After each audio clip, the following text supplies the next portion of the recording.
Hi, welcome to the Friday Night Disaster Report from Tri-RRR Services, where we explore what's gone wrong this week and what might go wrong next week. We always have fun, and sometimes we get things done. Okay, we're back for another Friday Night Disaster Report, and we got a few interesting things this week. We got the injector here out of a 7.3 Ford. And you can see it's got a few problems there. The end burned right off her. She's blowing combustion gases up into the overflow side, melting the return line caps. And of course that wasn't too good, so you can see she melted a hole right through there. So new injector. Runs a lot better now. And over here in the shop, we've got the old green truck that we've been working on all back together finally with the brake adjusters. If you've been following on Facebook at all, you'll see the adjusters that we made for it. Got that all tuned up, and we're putting together the engine for the tow truck. Got 1, 3, 5, and 7 pistons in. Everything torqued down and crank in. We got time lapse on that, so we'll show doing that, some of it. Well, we thought we had time lapse, and I think we do on the GoPro. But GoPro being GoPro, when you want to do something, it doesn't do what you want it to do. So we can't seem to get the time lapse to play back on the computer. We can only get it to play back on the camera, which means we can't upload it. So we'll show you a little update here. Pistons in there. We got one head sitting on here. We got to put the head bolts in now. This Velcro set actually came with steel shim gaskets.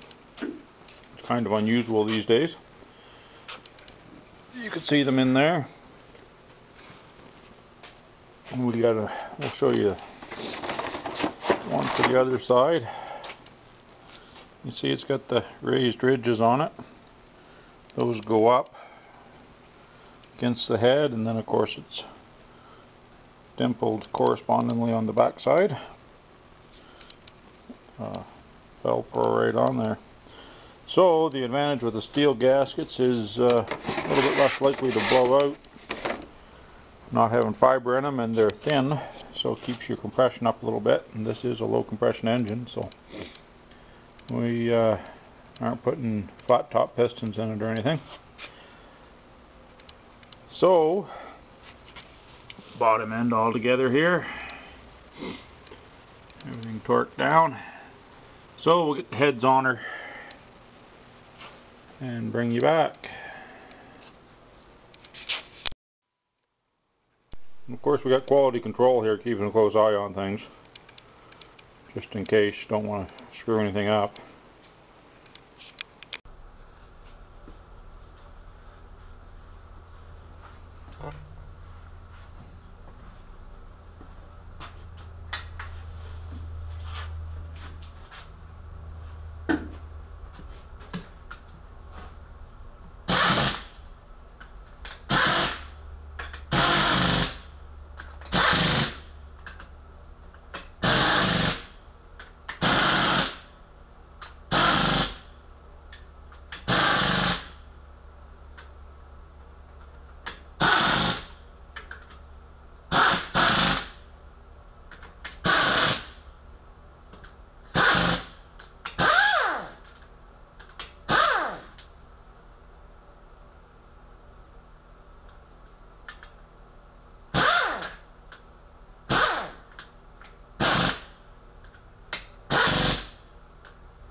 Well, I figured I'd introduce you to a couple of more projects that we're going to be getting to one of these days. This is an old Trans Am that we got. Needs a lot of work, but we'll see what happens with that. Lots of rust repair on that. And this 81 Monte Carlo is complete. Now it needs a fuel pump. Somebody took that off it. Other than that, it's all there. This side's not bad, but the other side is a little worse. For I guess I hit a deer and it kind of crinkled up this side a little bit, and the roof up there a little bit. The only rust hole I can see on it really is right there. So we're going to try to get that one going this summer. And then we got another oldie over here. This is a 47 Chev 2.5 ton 5-window with a 270 in it. Got it a year or so ago. Put a HEI distributor on it. Runs pretty good now. The other distributors wore out, wouldn't hardly run.